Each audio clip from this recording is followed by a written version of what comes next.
छात्र murder case में बड़ा खुलासा हुआ है। 7 दिन पहले हुई हत्या के बाद अब एक चैट वायरल हो रही है और इस चैट में आरोपी छात्र हत्या की बात कबूल करता दिख रहा है। बातचीत में चाकू नहीं मारना था और वो मर गया शायद जैसे शब्द सामने आए हैं। चैट से साफ है कि आरोपी ने किसी से घटना के बाद बात की और हत्या की डिटेल्स शेयर की है। पुलिस भी अब इसकी जांच कर रही है।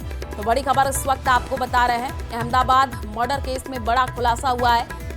7 दिन पहले हुई हत्या के बाद अब एक चैट वायरल हो रही है और इस चैट में आरोपी छात्र हत्या की बात कबूल करता हुआ दिख रहा है। बातचीत में चाकू नहीं मारना था और वो मर गया शायद जैसे शब्द सामने आए हैं। चैट से ये साफ है कि आरोपी ने किसी से घटना के बाद बात की और हत्या की डिटेल्स शेयर की है।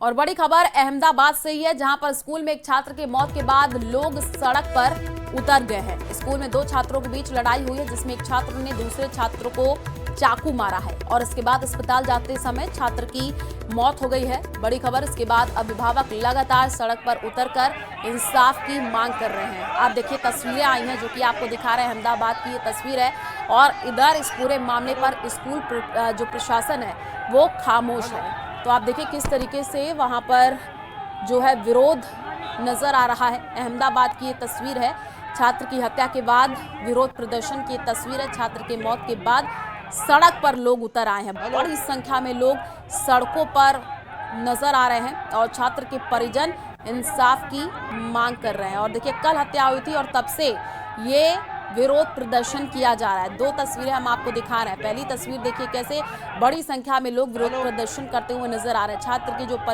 परिजन है वो इंसाफ की मांग कर रहे हैं। स्कूली छात्र की चाकू मार करके हत्या हुई थी और उसके बाद से ही माहौल गर्माता हुआ नजर आया। विरोध प्रदर्शन देखने को मिल रहा है। झुंझुनू से बड़ी खबर सामने आ रही है। हरियाणा के भिवानी जिले के सिंहाड़ी गांव में हुए मनीषा हत्याकांड को लेकर आक्रोश लगातार बढ़ता जा रहा है। सुल्ताना कस्बे में युवाओं ने बड़ी संख्या में सड़क पर उतर करके आक्रोश रैली निकाली है। रैली सिलारपुरी चौक से शुरू होकर के बाईपास रोड, मुख्य बाजार और टेकड़ा मोड़ से होते हुए बस स्टैंड पहुंची है। पूरे रास्ते में युवाओं ने जोरदार नारेबाजी करते हुए दोषियों की शीघ्र गिरफ्तारी और उन्हें फांसी की सजा देने की मांग उठाई है। रैली में शामिल युवाओं ने कहा कि जिस तरह से मनीषा की हत्या को अंजाम दिया गया, उसने पूरे समाज को झकझोर करके रख दिया है। उन्होंने आरोप लगाया कि पुलिस अब तक मामले को आत्महत्या का एंगल बता करके टाल रही है, जबकि घटना के पीछे साफ तौर पर हत्या की साजिश है। युवाओं ने चेतावनी दी है कि यदि जल्द ही पुलिस आरोपियों को गिरफ्तार कर कठोर सजा नहीं दिलाती है तो आंदोलन को और भी ज्यादा तेज कर दिया जाएगा।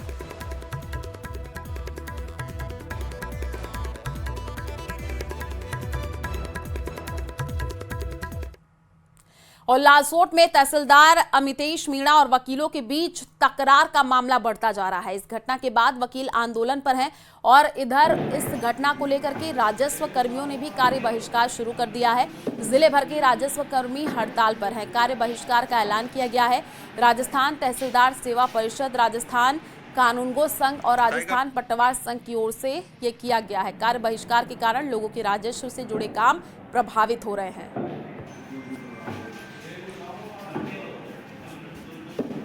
इस मीणा और वकीलों के बीच हुई तकरार और धक्का मुक्की की घटना के बाद समूचे जिले में राजस्व कर्मचारियों ने कार्य बहिष्कार कर रखा है। हम दौसा जिला मुख्यालय पर है। यहाँ पर जो तहसील कार्यालय है वो लगभग पूरी तरह बंद है। ये जो तहसीलदार का कक्ष है, नवल किशोर शर्मा तहसीलदार का ये कक्ष है, लेकिन कक्ष पूरी तरह बंद है। बताया जा रहा है कि जो तहसीलदार सहित जो अन्य राजस्व कर्मचारी है ये लालसोट वाले प्रकरण को लेकर कार्य बहिष्कार कर रहे हैं। और ये दूसरी शाखा, वो अभिलेख शाखा को आप देख सकते हो, वो अभिलेख शाखा पे भी ताला जड़ा हुआ है।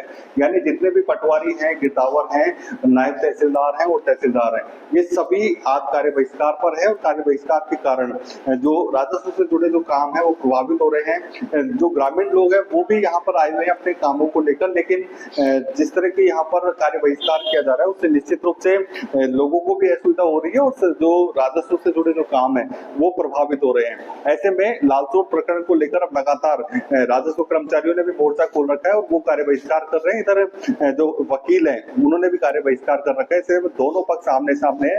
अब देखने वाली बात क्यों होगी कि कब ये जो हड़ताल का है समाधान होगा और कब दोनों ही पक्ष वापस काम पर लौटेंगे।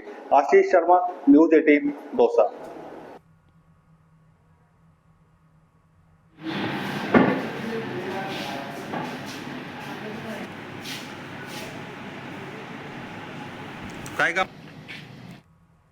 और बांसवाड़ा में देर रात से हो रही लगातार बारिश के चलते कई जगह पर जलभराव की स्थिति है। सड़कों पर गड्ढों के चलते वाहन चालक परेशान हो रहे हैं। सड़कों पर गड्ढों के चलते वाहन धारकों को परेशानी हो रही है। बारिश को देखते हुए कल ही माही बांध के 4 गेट खोल दिए गए थे। शहर के कागदी बांध और सुरवानिया बांध के भी गेट खोले गए हैं। तो बड़ी खबर इस वक्त आपको बता रहे हैं बांसवाड़ा से, जहां पर देर रात से लगातार बारिश हो रही है। बारिश के चलते कई जगहों पर आप देखिए जलभराव की स्थिति है। सड़कों पर गड्ढों के चलते वाहन चालक परेशान हो रहे हैं। सड़कों पर गड्ढों के चलते अब लोगों को परेशानी हो रही है। बारिश को देखते हुए कल ही माही बांध के 4 गेट खोल दिए गए थे। शहर के कागदी बांध और सुरवानिया बांध के भी गेट खोले गए थे। कल देर रात से हो रही बारिश के बाद अब माही बांध के तो कल ही गेट खोल दिए गए थे। इसके साथ ही आज कागदी बांध के भी गेट खोले हैं, साथ ही सुरवानिया बांध के भी गेट खोले हैं। आज लगातार हो रही बारिश के चलते यहाँ पर यातायात का आवागमन भी कम हो गया है। साथ ही लगातार बारिश के चलते कहीं ऐसी सड़कें हैं जहाँ जल भराव हो गया है, जिससे वाहनों को आवागमन में दिक्कत हो रही है। साथ ही जहाँ सड़कों पर गड्ढे पड़े हुए थे, पीडब्ल्यूडी द्वारा जहाँ कंक्रीट डालकर खड्डे भरे थे, लेकिन पहली जो बारिश तेज हुई कल रात से जहाँ वापस खड्डे हो गए, जिससे वाहनों को सड़क पर चलने में भी दिक्कत हो रही है। बांसवाड़ा से आकाश सेठिया, न्यूज़ 18 राजस्थान। और उधर बूंदी गुड्ढा बांध के कैचमेंट एरिया में भी लगातार बारिश हो रही है। बांध में लगातार पानी की आवक जारी है। बांध में पानी आवक के चलते 2 गेट खोल करके पानी की निकासी की जा रही है। तो बूंदी की आप ये तस्वीर देखिए, बांध में लगातार पानी की आवक जारी है। 2 गेट खोल करके पानी की निकासी की जा रही है।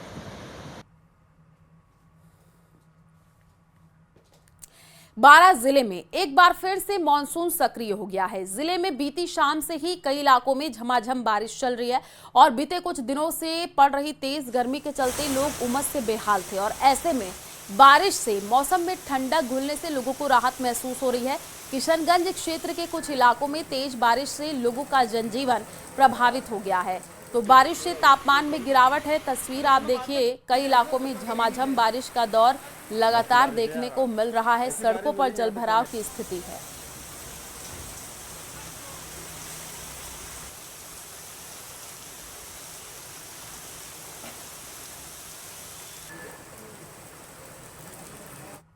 सलूम्बर से बड़ी खबर है, जहां पर तेज बारिश से खोलड़ी में कच्चा मकान गिर गया है। परिवार के सदस्यों ने भाग करके जान बचाई है और ऐसे में कच्चा मकान गिरने से मलबे में घरेलू सामान दब गया है।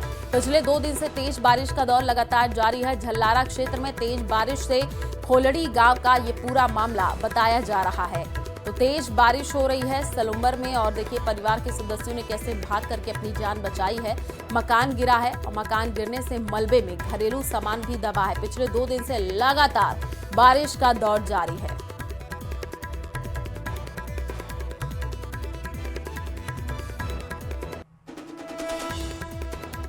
और उधर कोटा में भी पिछले 3 से 4 घंटों से लगातार बारिश का दौर जारी है। करीब 10 दिन से बारिश पर जो ब्रेक लगा हुआ था, उसके बाद हुई गर्मी और उमस से राहत मिली है। तो दूसरी तरफ निचले इलाकों में लगातार बारिश के चलते जल भराव जैसे हालात बनने लगे हैं। तापमान में गिरावट दर्ज की जा रही है। तो खेती किसानी के लिहाज से भी बारिश को अच्छा माना जा रहा है।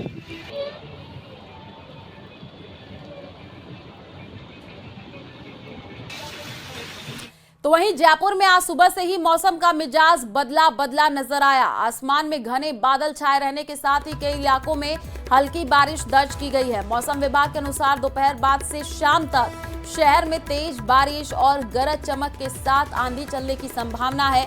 मौसम विभाग ने आंधी और बिजली गिरने को लेकर के अलर्ट जारी किया है ताकि लोगों से खुले स्थानों पर जाने से बचने की अपील की है। आज अधिकतम तापमान 32 डिग्री सेल्सियस और न्यूनतम तापमान 26 डिग्री सेल्सियस रहने का अनुमान है। बारिश से जहां गर्मी से लोगों को राहत मिली है, बदलते मौसम ने राजधानी का वातावरण सुहाना बना दिया है।